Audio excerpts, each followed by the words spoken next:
रोम रोम में से राम राम निकलता है, रोम रोम से चिदानंदमय। आपका जो स्वरूप है वो राममय है।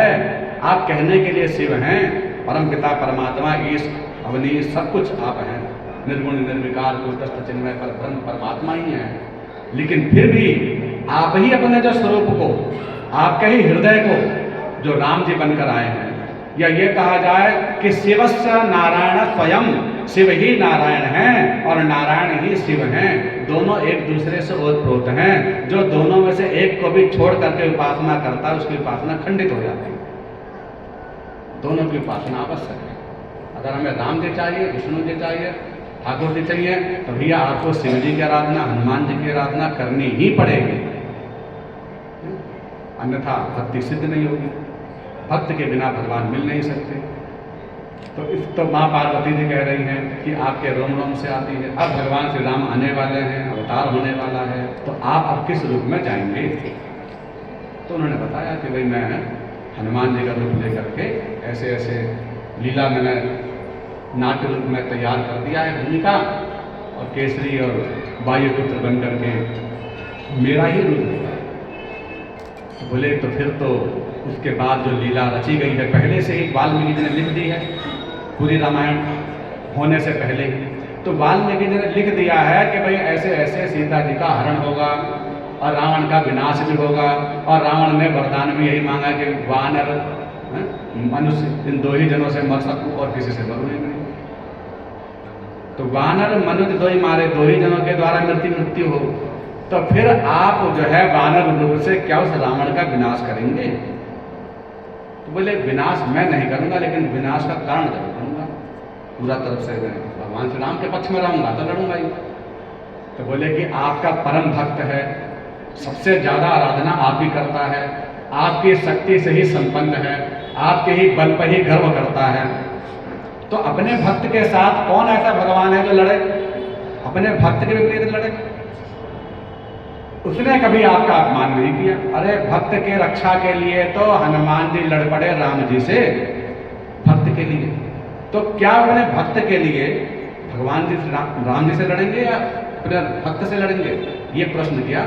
बड़े आश्चर्य का कि आप किस भाव से लड़ेंगे? तो उन्होंने कहा सुनो देवी, सेवक स्वयं जो करे सेवक है, सेवक उसी का नाम है जो सेवा करे। भक्त केवल नाम से नहीं बनता कि हम भक्त हैं तो बन गए, अपने वेशभूषा धारण कर ली तो भक्त बन गए। भक्त का मतलब, भक्त का पर्यायवाची शब्द क्या होता है? भक्ति का मतलब सेवा, भक्ति का मतलब और दूसरा मतलब प्रेम, भक्ति का पर्यायवाची। तो भक्ति जो है भज सेवायाम धातु से उत्पत्ति हुई है। व्याकरण की दृष्टि से भज सेवायाम धातु से भक्ति की उत्पत्ति, 3 प्रत्यय लगा है उसमें। तो ऐसा भज सेवायाम माने सेवा ही जो भक्ति है, माने भक्ति का मतलब प्रभु की सेवा प्राप्त होना।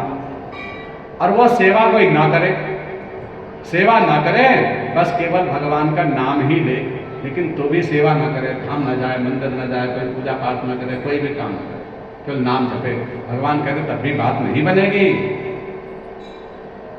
नाम के साथ ये चारों चीज चाहिए। देखो नाम हम सब जपते हैं, जपना चाहिए, लेकिन नाम के साथ साथ अपराधी बहुत सारे हो रहे हैं हम लोगों से, इसीलिए नाम का फल नहीं मिल रहा है।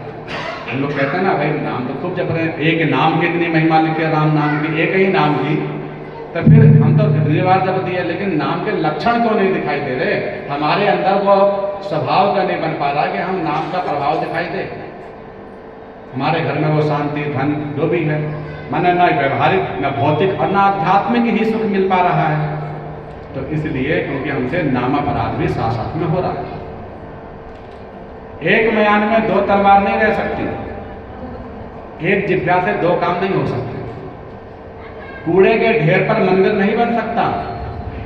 अगर इस जिभ्या से हमारे अपशब्द हो रहे हैं, गाली गलौज भी निकल रहे हैं, झूठ भी निकल रहा है, असत्य वचन भी निकल रहा है, कटु वचन भी बोले जा रहे हैं, कठोरता भी हो रही है, नृशंसता भी हो रही है, पाप भी हो रहे हैं अगर वाणी से, जो स्वाभाविक हो ही रहे हैं, तो इसी कूड़े के ढेर पर हम नामदेव को कैसे बुला सकते हैं? नामदेव कैसे आ सकते हैं? क्योंकि नियम तो यही है कि बुराई में अच्छाई जल्दी नहीं जाती, अच्छाई में बुराई जल्दी आ जाती है। अच्छों के बीच में बुरे को आने का संकोच नहीं होता, लेकिन बुरों के बीच में अच्छे व्यक्ति को जाने पर संकोच होता है। कूड़ा अपने आप हटाया नहीं जा सकता, ठीक, लेकिन कूड़ा अपने आप आ सकता है साफ सफाई वाली जगह पर भी। अगर सफाई नहीं हुई तो सफाई करनी पड़ती है, और कूड़ा अपने आप आता है, करना नहीं पड़ता, अपने आप, और सफाई करनी पड़ती है। इन दोनों में विशेषता है शुरू से ही। तो इसलिए अगर हमारे नाम से जिज्ञा से अपराध भी जब साथ में चल रहे हैं, 4 प्रकार के पाप वाणी के बताए गए, वो भी अगर हो रहे हैं, तो फिर इसलिए नामदेव की कृपा नहीं हुई। इसलिए नाम अपराध चल रहा, वो नाम नहीं कृपा कर पाते। अगर वाणी में सत्यता आ जाए, दयालुता आ जाए, सत्यता आ जाए, और इसके साथ मधुरता आ जाए, जितने भी सद्गुण हैं वो सब आ जाए, तो फिर तो एक बार का लिया हुआ राम नाम भी बहुत है, एक बार का भी नाम। तो इसलिए नाम को हम नाम अपराध से बचते हुए हैं। उन्होंने कहा कि देखो रावण बहुत अच्छा भक्त है, सब बात ठीक है, लेकिन उस रावण ने मेरा अपमान कर दिया, और अपमान करते एक मौका मिल गया है। बोले उसने 10 शीश चढ़ाए। और भगवान के कितने रूप हैं? भगवान शिव जी 11 रूपों में प्रकट हैं, 11 रुद्र बनकर, 11 रुद्र बनकर भगवान शिव ही। तो 11 रुद्र में उसने 10 रुद्रों की आराधना की थी। बोले 10 रुद्रों के निमित्त संकल्प बोर्ड पढ़ करके उन 10 रुद्रों की अलग अलग आराधना करके 10 शीश चढ़ाए, और शीश बार बार आ जाते।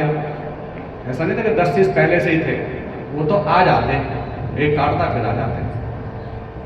तो 10 शीश प्राप्त हो गए, लेकिन उसने 11वें रुद्र की पूजा नहीं की। 11वें रुद्र की पूजा ही नहीं की, बस 10 शीश की ही कर्म है।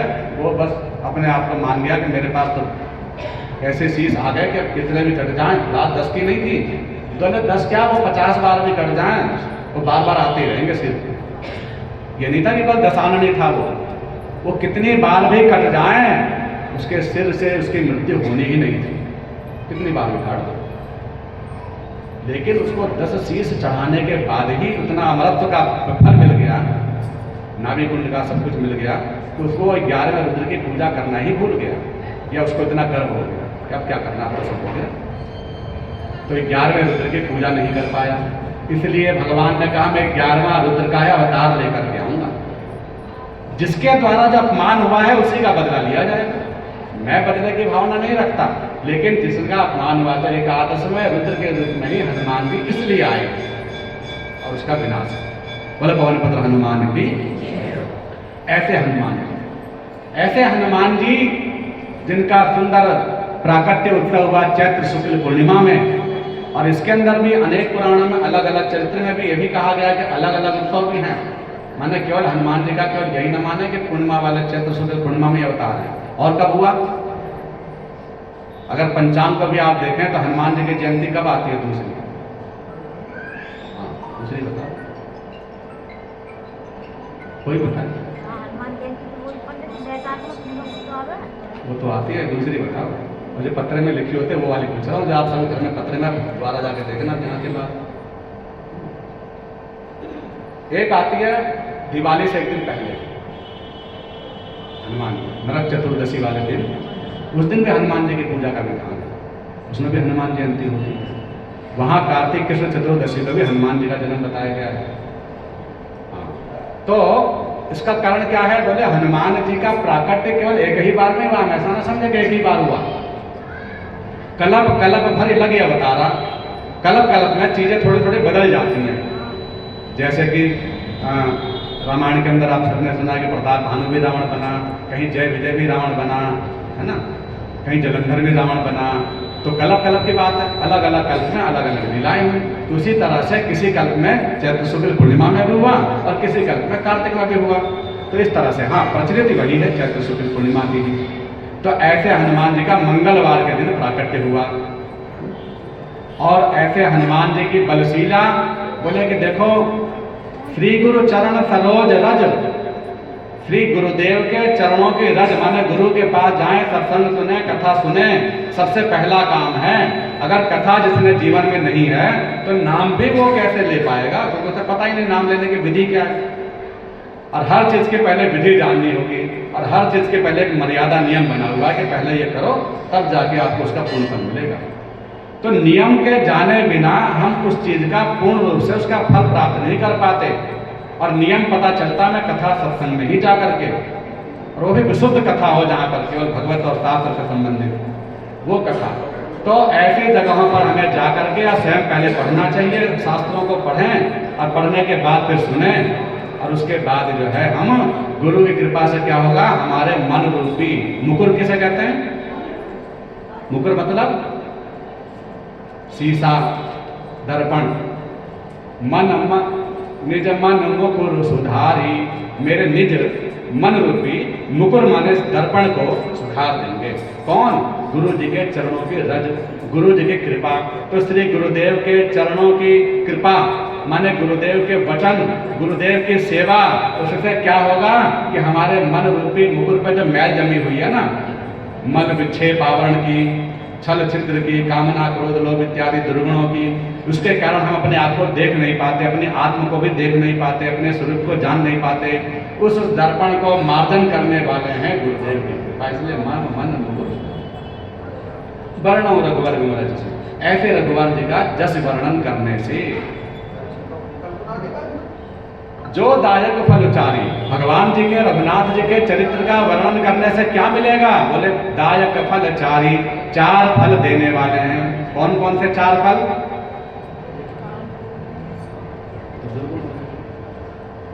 अच्छे वाले चार फल कौन से देने वाले हैं? दायक फल चारी, चार फल लिखे हैं। चार फलों का नाम नहीं लिया, बस चार फल लिख दिए। दायक फल उचारी, चार फल देने वाले हैं। किसको? बोले जो रघुनाथ जी का वर्णन करेंगे उनको। धर्म अर्थ काम और मोक्ष, क्या नाम है? तो धर्म अर्थ काम मोक्ष, ये चार पुरुषार्थ प्राप्त हो जाते हैं रघुनाथ जी का गुणगान करने से, भगवान का नाम लेने से। जो दायक फल उचारी, बुद्धिहीन तनु जान के, क्योंकि मुझे बुद्धिहीन जानिए। हर व्यक्ति को अपने आप को बुद्धिहीन ही समझना चाहिए, तभी भगवान की कृपा प्राप्त करता है। बुद्धिमान समझ लेगा तब भगवान की कृपा प्राप्त नहीं कर सकता। अपने आप के अंदर दैन्यता लाओ। इस एक दोहे के अंदर ही हनुमान जी के सारे प्रसंग हैं।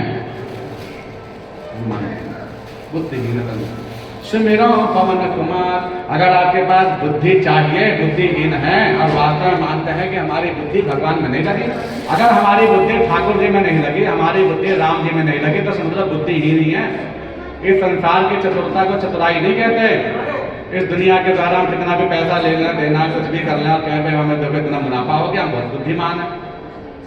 सोई सयान ने परतनहारी, दूसरे का धन हरण करने कोई लोग बुद्धिमान समझते हैं, लेकिन भगवान कहते हैं बुद्धिमता नहीं है, ये तो मूर्खता है। बुद्धिमता तो जब होगी जब गोविंद में मन लग जाए।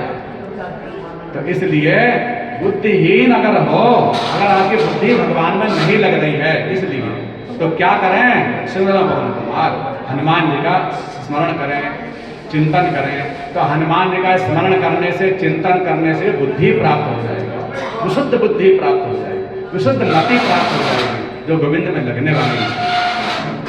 तो सुबह उठते ही हमें उनका नाम लेना चाहिए, नाम लेना चाहिए सुबह उठ करके हनुमान जी का। पर सुंदरकांड की एक चौपाई तो कह रही है सुबह उठकर नाम भी नहीं लेना चाहिए। कौन सी चौपाई में लिखा है? हाँ, प्रात लेजे। तो ऐसा कैसे कह दिया भाई? हनुमान जी का इतने बुरे होगा कि सुबह नाम ही ना लो उनका? क्यों लिखा? हनुमान जी का सुबह, हनुमान जी स्वयं कह रहे हैं इस बात को विभीषण जी से कि भाई मेरा सुबह उठ करके जो नाम लेगा ना उसे खाने पीने कुछ नहीं मिलेगा।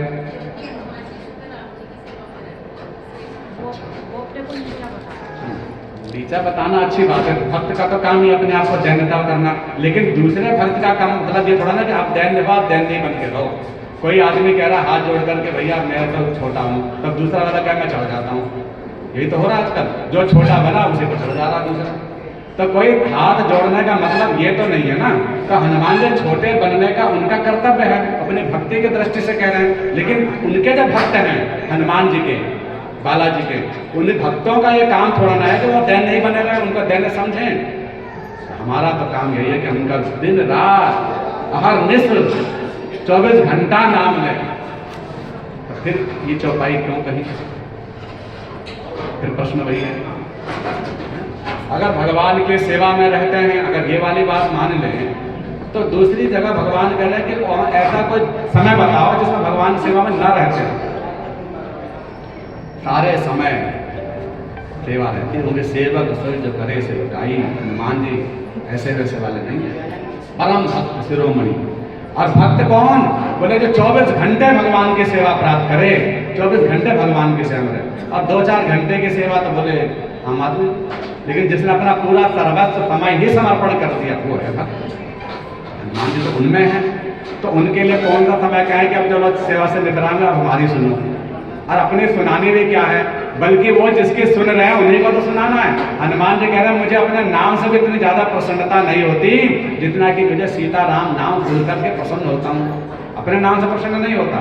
बोले मेरा गुणगान करो बच्चा मत करो, लेकिन तुम मेरे नाम, मेरे आराध्य, मेरे श्याम सुंदर, मेरे राम जी का नाम लो, सीताराम सीताराम सीताराम सीताराम, इस नाम का गुणगान करो। मैं तुम पर प्रसन्न होकर के उनसे जल्दी पहले तुम्हारा काम शुरू करूँगा, उन राम जी से पहले। ऐसे हनुमान जी। तो ऐसे हनुमान जी ने जो कहा कि प्रार्थना ये नाम हमारा, इसके पीछे कोई और रहस्य है, उसको समझिए थोड़े से प्रसन्न। हनुमान जी कह रहे हैं कि भैया सुनो विभीषण, तुम दैत्य कुल वाले हो, तुम लोगों के लिए बात बता रहा हूं कि आहार खाने के 4 नाम होते हैं। रामायण कोई इतनी सरल चीज नहीं है, उनके हर शब्दों में पीछे जाना चाहिए। एक भोजन के ही 4 नाम होते हैं, भोजन, आहार, खाना और प्रसाद। उसी चीज का ही 4 नाम है, एक ही चीज के 4 नाम है, अलग अलग चीज नहीं है, नाम है। अब क्या अंतर है इन सब में? बोले देखो भगवान का जो भक्त होगा वो जो पाएगा प्रसाद पाएगा। भक्त अगर भगवान का भक्त है तो बिना भोग लगे कोई चीज नहीं पाएगा। हम में तुलसी दल डालो, भोग लगाओ, ठाकुर देखो, हनुमान जी को, फिर पाओगे। इतना तक कि कपड़ा लत्ता भी जब पहनते हैं ना तो उसको भी हाथ लेकर ऐसे कह देना चाहिए, हे ठाकुर जी आप पहले निवेदित कर लो, नया कपड़ा तुम ही निवेदित भोजन करनी। अगली लाइन क्या है? प्रभु प्रसाद पट भूषण धरनी। कोई नया भूषण पहने पहले आप स्वीकार कर लीजिए, अपना उत्तरीय, अपना उच्छिष्ट प्रसादी में हमें दे दीजिए। तुम ही प्रभु प्रसाद पट भूषण धरनी। पट माने वस्त्र और भूषण माने आभूषण। तो वो भी कैसा करे? प्रभु प्रसाद, भगवान का प्रसाद समझ करके स्वीकार करे, ये नहीं सीधे सीधे पहन लो। उच्छिष्ट प्रसाद है, ठाकुर जी ने घर दिया है, प्रभु जी का घर है, प्रभु जी के प्रसादी है। तो भक्त तो वो है जो हर चीज को ही भगवान के प्रसाद ही समझता है, हर चीज को कि भगवान का प्रसाद है। तो इसलिए हनुमान जी कह रहे हैं कि भैया जो मेरा भक्त होगा प्रसाद पाएगा। दूसरी बात कि बोले जो तामसिक लोग होंगे वो खाना खाएंगे, जिसका उल्टा सफेद ना खा, खाना ही नहीं चाहिए। जो हम लोग होता है खाना खा ले, खाना बोलना ही नहीं चाहिए। और जो बोले जो राक्षसी होंगे वो आहार खाएंगे। आहार मतलब बहुत सारा, जो बहुत ज़्यादा होता है मात्रा में उसे बोलते हैं आहार, थोड़े को नहीं बोलते। और भक्त जो है उतना ही खाता जितने से भजन हो सके, ज़्यादा वो नहीं खा सकता। ज़्यादा खाए तो भक्ति कैसे? क्योंकि अल्पाहारी गृह त्यागी ये लक्षण है। तो इसलिए थोड़ा खाएगा तो भजन होगा, और ज़्यादा खा लेने से निद्रा आदि ये सब आ जाएंगे। इसलिए कहा कि आहार नहीं खाएगा। और भोजन भी स्वादिष्ट लोगों की दृष्टि से होता है, भोगियों की दृष्टि से होता है। तो मेरा जो भक्त होता है, तो विभीषण जी कह रहे हैं विभीषण जी से कि जब मेरा भक्त होगा, प्रात लीजिए नाम हमारा, मेरा जो सुबह नाम लेगा ना वो आहार नहीं खाएगा, खाना नहीं खाएगा, भोजन नहीं करेगा, वो जब भी पाएगा प्रसाद पाएगा। बोले पवन पुत्र हनुमान की, इसलिए सुबह नाम लो लेकिन प्रसाद के भाव से। ऐसे है। सुंदरकांड की शुरुआत कहां से हुई? पहले अक्षर कौन सा है? शांति। बहुत बढ़िया। और दोहावली में जामवंत, जा से आरंभ हुआ। और इतना ही नहीं, रामायण की जो चौपाई भी आरंभ है, बालकांड की चौपाई, वहां भी ज से शुरू हुई है। जो सुमिरत सिद्धि होई, गणनायक करिवर वदन, करम नुग्रह सोई, पृथ्वीराज सुरमन सदन। ज से आरंभ हुई। क्या मतलब है? बोले मतलब यह है कि अगर अपना जन्म मरण सुधारना चाहो तो इस हनुमान जी की शरण में आओ, रामायण की शरण में आओ, जाओ। एक तो ये शिक्षा दे रही है। अब दूसरी शिक्षा दे रही है जो, बोले कौन जो, बोले जामवंत कहा सुन रघुराया। चलो ये आगे, जामवंत के वचन सुहाए, सुनि हनुमंत हृदय अति। एक ही बात को ले लीजिए, फिर आगे का समय है कितना समय है? चलो बता दो,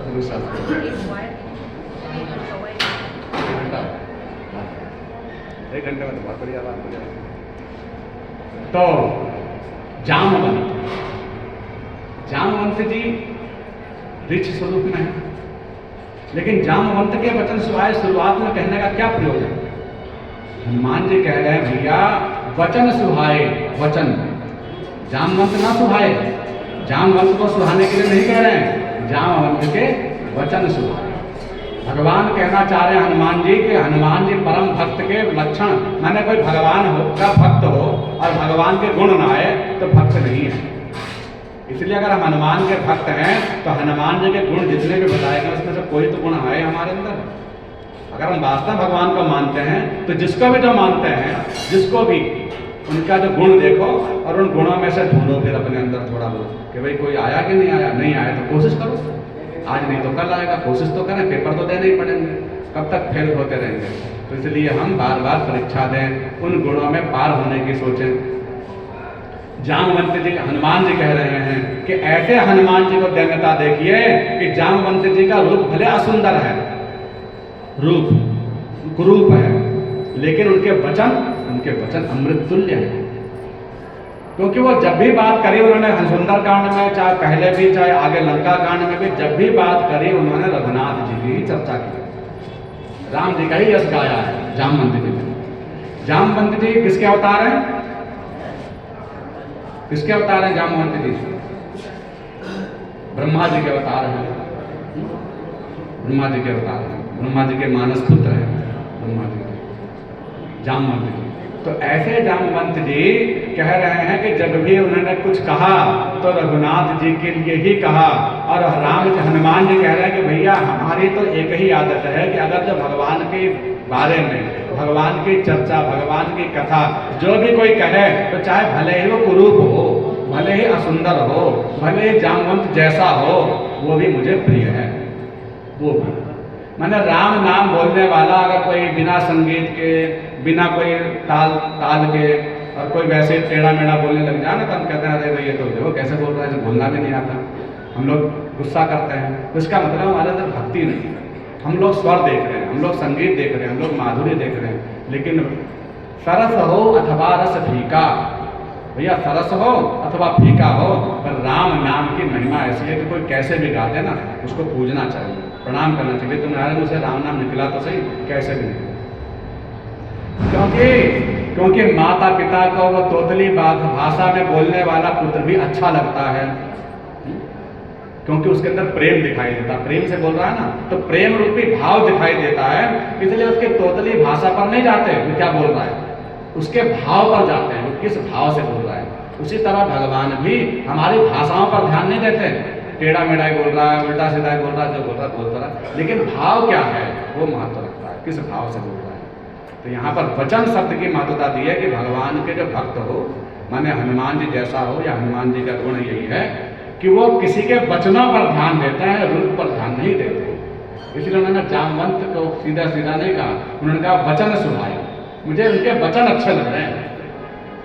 क्योंकि राम कथा सुनवे को रसिया, राम जी हनुमान जी का सबसे बड़ा गुण क्या है, बोले सबसे अधिक सर्वोपरि गुण यही है कि वो जो भी कहे वो भगवान का गुणगान ही करे, हर समय हर पल। कहीं से भी कहीं कोई चर्चा करे तो उसमें बीच में राम जी को जरूर लाया, भैया राम जी ने चाहिए तो ऐसा ही होगा। अगर व्यवहार भी करें, व्यापार भी करें, घर गृहस्थी की भी चर्चा करें, अपने व्यापार की करें, कहीं उत्सव में जाएं, कहीं पिकनिक में जाएं, कोई वैसे भी जगह जाएं, डांस पार्टी कहीं भी, तो वहाँ पर भगवान को जोड़ दें। भक्त के ये लक्षण होने चाहिए, अरे ठाकुर जी ने चाहिए, भगवान जी चाहिए तो ऐसा हो जाएगा। भगवान की कृपा से आया हूँ, भगवान की कृपा से जाऊँगा, भगवान की कृपा से खाऊंगा, ये ऐसा हुआ था राम जी की कृपा से। मैंने हर चीज़ में राम जी को ले आए, तो हर चीज़ में जो राम जी को लाता है तो कहते हैं हनुमान जी मुझे वो प्रिय हो जाता है। हनुमान जी उसी के ही प्रिय हो सकते हैं, मैंने हनुमान जी उसी को ही प्रिय लग सकते हैं जो हर चीज़ में राम जी की चर्चा करें।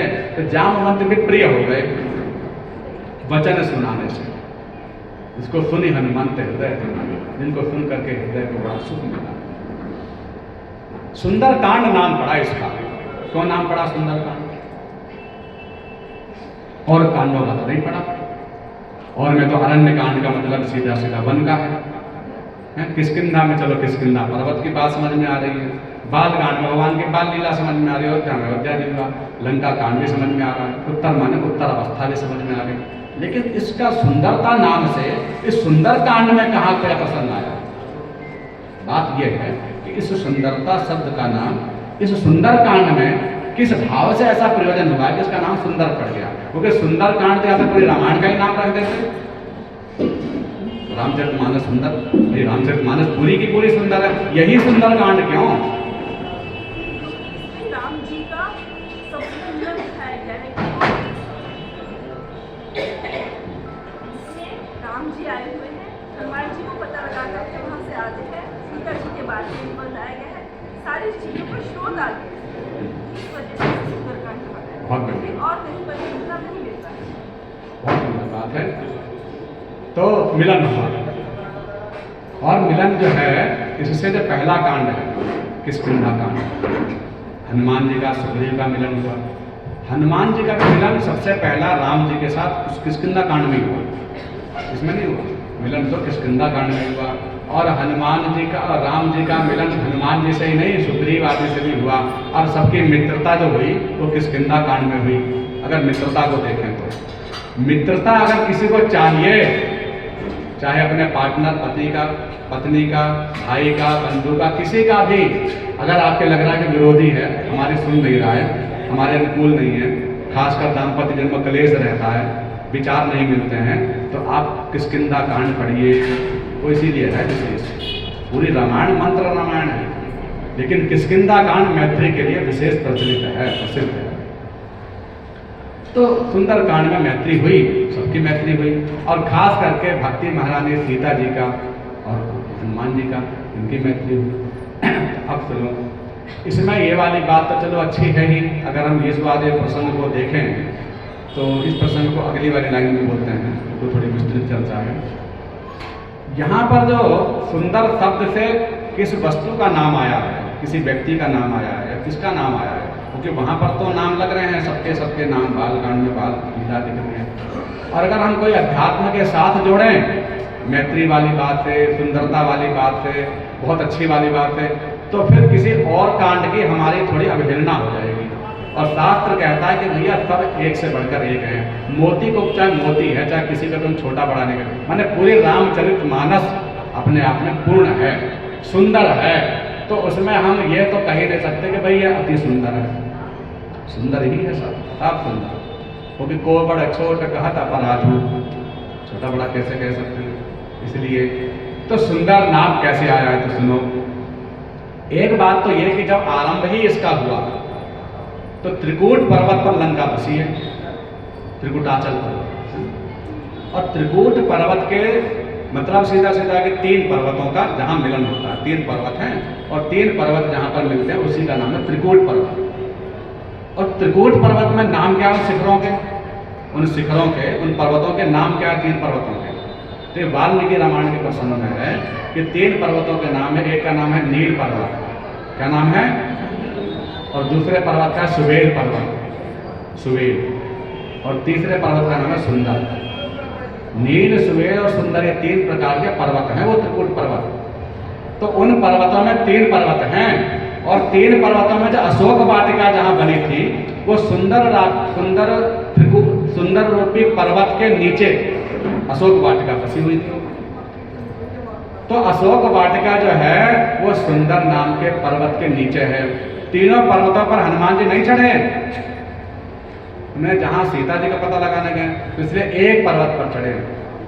सिंधु तीर एक भूधर सुंदर, सुंदर शब्द का वहां प्रयोजन किया और एक शब्द लगाया, सिंधु तीर एक लगाने का मतलब एक पर्वत पर चढ़े, और भूधर पे माने पर्वत पे। तो एक पर्वत पर हनुमान जी चढ़े जिसका नाम था सुंदर। सिंधु तीर एक भूधर सुंदर, एक भूधर पे जिसका नाम सुंदर था, उस पर्वत पर चढ़े। इसलिए उस सुंदर पर्वत के कारण इसका नाम दिया गया सुंदर कांड।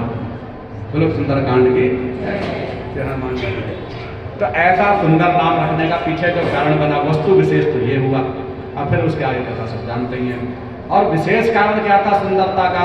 बोले जो आपने कहा वो भी बात सत्य है। हनुमान जी अब आध्यात्मिक रूप से अगर सुंदर कांड को हम समझें कि सुंदर कांड को सार रूप में कहने का अभिप्राय क्या है, प्रयोजन क्या है? क्योंकि जैसे कोई कथानक तो बहुत विस्तृत होती है लेकिन सारांश बहुत थोड़ा होता है।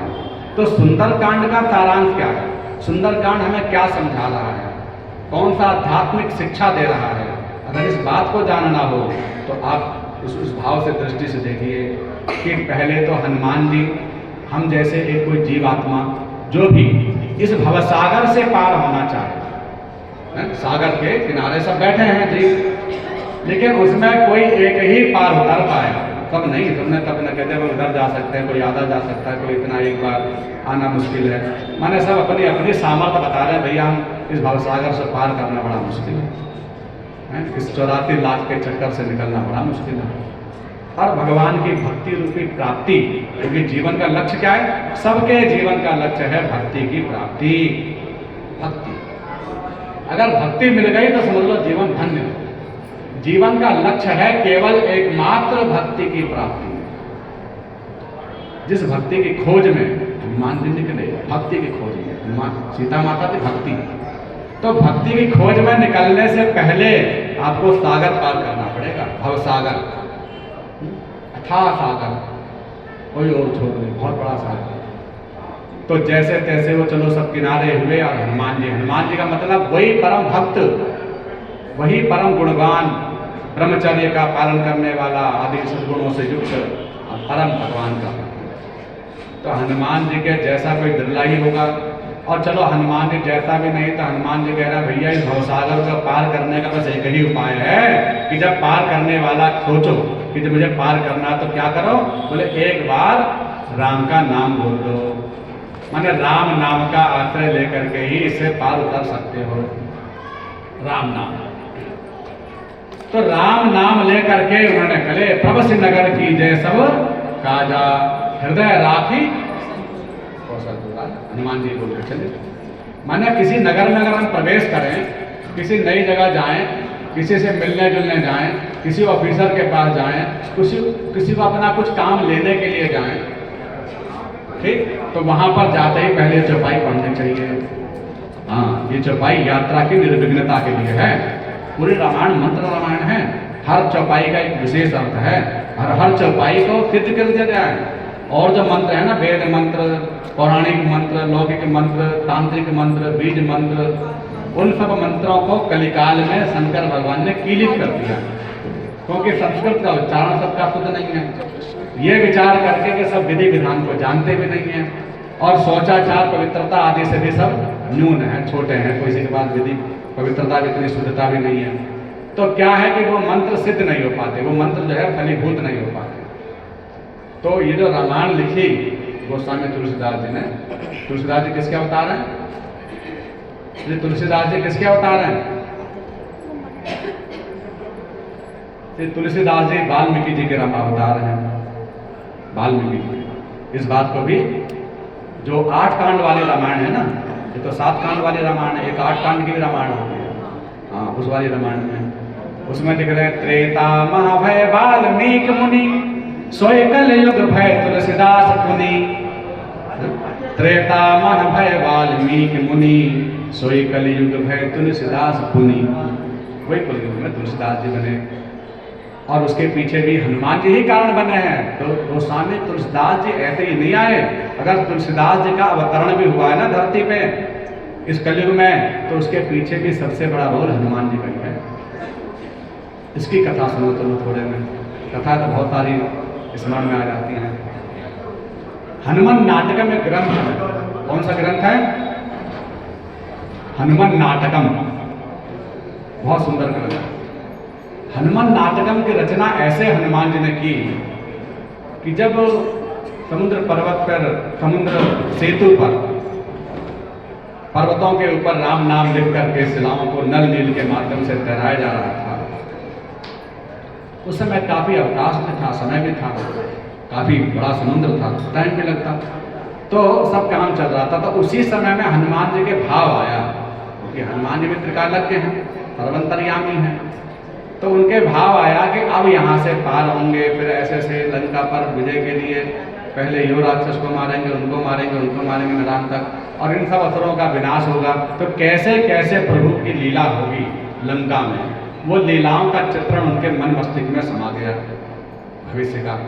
और उस भविष्य का विचार करके या भगवान श्री राम जी का गुणगान करने के लिए बोले, अब जितने देर ये काम चल रहा है लिखने का, तैराने का, डालने का, जब तक कुछ रघुनाथ जी की लीला ही क्यों न रच दें। तो रघुनाथ जी की लीलाएं उन पत्थरों के ऊपर लिखने लगे। कुछ लोग तो राम राम लिख रहे थे, लेकिन केवल राम राम नहीं, हनुमान जी उस पर मंत्र लिखने लगे, उस पर वो भगवान श्री राम जी का ही, रघुनाथ जी का चरित्र लिखने लगे, रघुनाथ जी की लीलाएं लिखने लगे, और वो लीला लिखने लगे जो पुराणों में लिखी भी नहीं थी, अलौकिक, अद्भुत अद्भुत, क्योंकि हनुमान जी स्वयं जिसको लिख रहे हैं तो भाई उसको कहना ही क्या। तो हनुमान जी लिखने लगे, और इतना सुंदर कवित्व और सुगद्य में पद्य में उसको लिखा, उसको काव्य अलंकारों से सुशोभित किया कि उसके बारे में सब लोग दंग रहे थे। तो उन्होंने चुपचाप लिख रहे थे, बोले बाद में पढ़ेंगे, पढ़ाएंगे, सुनेंगे, पहले तो लिखते जाता हूँ, लिखते गए, पर्वतों पे लिख करके, शिलाओं के ऊपर लिख कर एक जगह संग्रह करते जा रहे थे। उसी समय में वाल्मीकि जी आए आकाश मार्ग से, वाल्मीकि जी आए, और वाल्मीकि जी सब वहाँ की व्यवस्था देखी, हालचाल पूछा, हनुमान जी का भी हालचाल पूछा, और सब राम रहारी करके उसके बाद कहने लगे कि आप बताइए क्या कर रहे हैं। बोले बस समय है तो समय को सार्थक कर रहा हूँ, भगवान का गुणगान कर रहा हूँ, भगवान जी का महिमा गुणगान हो रहा है। उनका अच्छा जरा मुझे भी तो सुनाओ। उनका ठीक है। तो उन्होंने, हनुमान जी ने 2-4 उसके श्लोक सुनाए वाल्मीकि जी को। तो जब वाल्मीकि जी ने वो श्लोक सुने तो उनको लगा कि अरे इसके आगे तो मेरी वाल्मीकि जो रामायण है, जिसे महाकाव्य कहा जाता है, जिसे रामचरितमानस का प्रथम काव्य कहा जाता है वाल्मीकि रामायण है, वो फीका पड़ जाएगा। इनके आगे मेरे कुछ नहीं है, लेकिन स्वयं हनुमान जी लिख रहे हैं। तो हनुमान जी के उस काव्य के आगे, हनुमान जी के उस श्लोकों के आगे मेरा श्लोक फीका लग रहा है। अब मेरा आज से वाल्मीकि रामायण दूसरे नंबर पर आ जाएगा, प्रथम नंबर पर तो इनका ही आएगा। और ये लिखते ही जा रहे, लिखते जा रहे, कितना बड़ा काव्य बनाएंगे, क्या भाव है, क्या सोच है, क्या विचार है इनके। तो ऐसा मन में वो विचार कर रहे हैं। अब उन्होंने जब सुने के भावमुग्ध हो गए, अच्छे भी लग रहे हैं, लेकिन अच्छे के साथ साथ में वो जो स्वाभाविक ही क्लेश हो जाता है, तृष्णा हो जाती है, किसी की बड़ाई सुन करके ये भी मन में आ जाता है कि अरे हमसे इतना ऊपर, तो ये भाव उनके अंदर आ गया मत्सरता का, भगवान की सब लीला। तो थोड़ा सा संकुचित मन हो गया। तो हनुमान जी ने कहा क्यों से संकुचित, अरे इतने सुंदर लीलाओं को सुन करके भी संकुचित हो गए, प्रसन्नता आपके मुख पर नहीं झलक रही है, आपका मुखमंडल म्लान क्यों दिखाई दे रहा है, बताइए। तो उन्होंने कहा कि सब बढ़िया है, सब चीज़ अच्छी है, आप हनुमान जी हैं, भक्त हैं, परम भक्त हैं, भगवान ही हैं, आपके लेखने के आगे भला किसी और के क्या साहस की उसकी तुलना कर सके, और वे ज्ञानियों में भी अग्रगण्य हैं, ज्ञानियों के भी सिरताज हैं, हम तो फिर भी जीव हैं। लेकिन जो मेरे काव्य को, मेरे वाल्मीकि रामायण को जो राम जी की लीला होने से पहले लिखी गई, वो भी भगवान के शुभाशीर्वाद से, लेकिन उस काव्य के आगे, आपके काव्य के आगे वो वाला जो काव्य है वो छोटा है। इस बात से थोड़ा सा मुझे दुख हो रहा है। अच्छा, इतनी सी बात क्या है, तो है, आपने लिखा है, मेहनत भी कर रहे हैं, भाव भी है, और जिसको न भगवान का कोई गुणगान, कोई चरित्र अपने हाथों से कोई कॉपी लिख दे, और कॉपी जब अपने हाथों से लिखी जाती है, उसके प्रति प्रेम स्वाभाविक होता है, दूसरे वाले से ज़्यादा होता है। भले रामायण कितनी भी बढ़िया हो, लेकिन जो रामायण हम अपने हाथ से लिखी कोई और अपने भाव से लिखी, उससे ज़्यादा प्रेम हो जाता है। तो बोले तो स्वाभाविक है, तो अब इसके लिए मैं क्या कर सकता हूँ। तो हनुमान जी कह रहे हैं चिंता न करें, भक्त का सबसे बड़ा गुण है त्याग, भक्त का गुण है ये, और कोई नहीं कर सकता, साधारण जन नहीं कर सकता, भक्त ही कर सकता है कि अपने स्वामी के लिए, अपने प्रियतम के लिए, अपने भक्तों के लिए, और भगवान के भक्तों के लिए वो अपना मान नहीं चाहते, अपने मान का भी त्याग कर देते हैं। क्योंकि मान सम्मान को छोड़ना बहुत बड़ी चीज़ है, साधारण चीज़ नहीं है। लेकिन उस मान का भी त्याग अगर किया तो भक्तराज हनुमान जी ने त्याग किया। उन्होंने कहा देखिए आपके सामने ही मैंने शिलाओं को मैंने पढ़ लिया, समझ लिया, मुझ तक ही रहेगी। आज मैं इन शिलाओं को सुहा कर रहा हूँ और सब शिलाओं को भगा दिया, समुद्र में प्रवाहित कर दिया। समुद्र में अपने दिव्य अनुपम अलौकिक अनिवर्चनीय जो लेखनी थी जिसके द्वारा उन्होंने लिखा था, नखों के द्वारा, क्योंकि बड़े बड़े नख, तो उन स्वर्ण नखों के द्वारा जिसकी लेखनी पर शिलाओं के ऊपर लिखा था लेख, उनको प्रवाहित कर दिया। बोले अब तो आप ही की वाल्मीकि रामायण रहेगी, मेरा कुछ नहीं रहेगा। वाल्मीकि जी इस बात को देखकर गदगद हो गए, आंखों से आंसू बहने लगे। बोले वास्तव में हनुमान जी आपकी तुलना किसी से नहीं हो सकता। कभी कभी इंसान अपने आप को हरा करके भी जीत ही जाता है। सच पूछो तो आप ये जो काम कर रहे हैं ना, हारने वाला, लेकिन जीत आप ही की हुई, आपकी दृढ़ता की, आपकी भक्ति ही ऊपर हुई। मेरा क्या, मेरे तो बस केवल लेखनी, मेरे केवल एक काव्य ही अलंकृत हुआ, सुशोभित हुआ, धन्य हुआ, लेकिन मैं आपके आगे नहीं पहुंच सकता। भक्त राज में आप ही की गिनती आएगी कि आपने इतना बड़ा त्याग किया, लेकिन मैं ही आपके उस काव्य को व्यर्थ नहीं जाने दूंगा, फिर जन्म लूंगा। वाल्मीकि जी कह रहे हैं फिर जन्म लूंगा, और जन्म लेकर के जो जो आपने भावाएं हैं ना, उन्हीं भावों को अपने रामचरितमानस के रूप में लिपिबद्ध करूंगा, फिर दोबारा काव्य लिखूंगा, और वह ऐसा काव्य होगा जो मेरे वाल्मीकि रामायण के भी सार सर्वस्व होगा। माने ये जो रामचरितमानस है इसकी तुलना किसी से भी नहीं हो सकती, वाल्मीकि रामायण से भी, जो कि वाल्मीकि रामायण इससे बड़ी है। वाल्मीकि रामायण में कितने श्लोक हैं? 24,000 श्लोक हैं वाल्मीकि रामायण। भागवत जिसे भी बड़ी है। 24,000 श्लोकों का ग्रंथ, अद्भुत ग्रंथ वाल्मीकि रामायण से भी कहा कि श्रेष्ठ होगा ये रामचरितमानस। क्यों? क्योंकि रामायण शतकोटि अपार, 100 करोड़ रामायणों का सार सर्वस्व होगा। और हनुमान जी आप ही आएंगे शंकर जी के रूप में और मुझे बताएंगे, मेरे गुरु बनेंगे, और आप जो कहेंगे मैं लिखूंगा, आप बोलेंगे मैं लिखूंगा।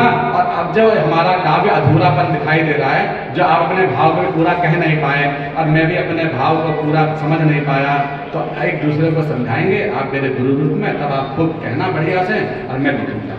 तो वही भगवान भोलेनाथ ही गुरु रूप में हनुमान जी ही उनके बने, और हनुमान जी ने ही अपने भाव को न समझाया है और तुलसीदास जी ने उन्हें लिखा। माना इस रामायण को आप केवल तुलसीदास जी कृत रामायण न समझें, ये हनुमान जी की कृति है, हनुमान जी की कृति, हनुमान जी की कृति है। इसीलिए तो रामायण लिखने के बाद ये हुआ कि भाई रामायण लिख दी, लेकिन इसका जो स्तर है, लेवल है, वो कौन बताएगा कि किस पुराण के अंतर्गत, किस वेदांत के बराबरी में, इसकी तुलना किससे की जाएगी? बोले कि काशी विश्वनाथ मंदिर में रखी गई रामायण, और सभी पुराणों के, सभी वेद वेदांतों के सबसे नीचे रखी गई। और गोस्वामी जी कहा कि सब बैठ करके भैया रामायण का पाठ करो, क्योंकि ये बनी ही ऐसी अलौकिक विधि से है कि 24 घंटे में पूर्ण हो जाएगी। बोले 24 घंटे में सबका जीवन पूर्ण हो जाता है, एक जीवन का चैप्टर समाप्त हो जाता है 24 घंटे में, फिर नया जीवन शुरू होता है, आँख खुलते ही। तो बोले एक जीवन माने एक पूरी लीला, इसमें सब कुछ वर्णित है, क्या करें क्या ना करें, अगर ये जानना हो तो किसके शरण में जाएं? रामायण के शरण में जाएं, क्योंकि रामायण का आरंभ का श्लोक क्या है? कौन से अक्षर से शुरू हुई रामायण? वाह, वर्णना प्रसंगाना। और विश्राम किस पे हुआ? रामायण का विश्राम का श्लोक अक्षर वाह से शुरू हुई, वाह पे ही विश्राम हुई है। दह्यन्ति नो मानवा ते संसार पतंग घोर किरणैर दह्यन्ति नो मानवा, वाह पे विश्राम हुई और वाह से शुरू हुई। मानव कहने का अर्थ है, वाह धातु विद धातु के अर्थ में है, जानने के अर्थ में है। अगर कुछ जानना हो तो आप रामायण की शरण में आओ। हर परिस्थिति में हर कर्तव्यों का बोध कराने वाली है रामायण, सब कुछ है। ये भगवान हनुमान जी ने, शंकर जी ने वह रामायण सब वेद वेदांत पुराण परिषदों के ऊपर आ गई 24 घंटे बाद, और भगवान ने मोहर लगाई सत्यम शिवम सुंदरम, कि भैया इससे बढ़कर कोई नहीं, सब कुछ है। जो इस रामायण के शरण में आ गया उसने मानो सब कुछ कर लिया, पढ़ लिया, लिख लिया, सब कुछ का सार है ये, सबका सिरोधार्य है। इसलिए रामायण को अवश्य पढ़ना चाहिए। और ग्रंथ कोई पढ़े तो अच्छी बात, लेकिन रामायण पहले पढ़ो, सबसे पहला काम है रामायण पढ़ना। अगर हम कोई कहे कि हम जीवन की शुरुआत करना चाहते हैं, कुछ पढ़ना चाहते हैं, तो भैया क्या करें? बोले रामायण पढ़ो पहले। आप भागवत बाद में पढ़ो, गीता बाद में पढ़ो, और बहुत सारे पुराण उपनिषद है, सब बाद में, लेकिन सबसे पहले क्या पढ़नी है? रामायण पढ़नी है। तो ऐसी रामायण हनुमान जी के द्वारा कही गई।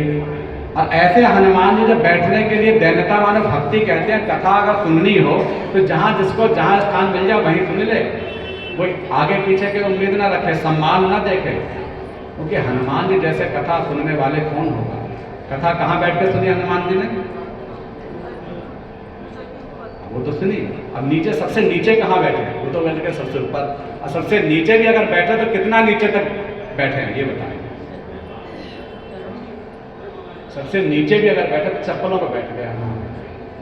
इतनी दैन्यता।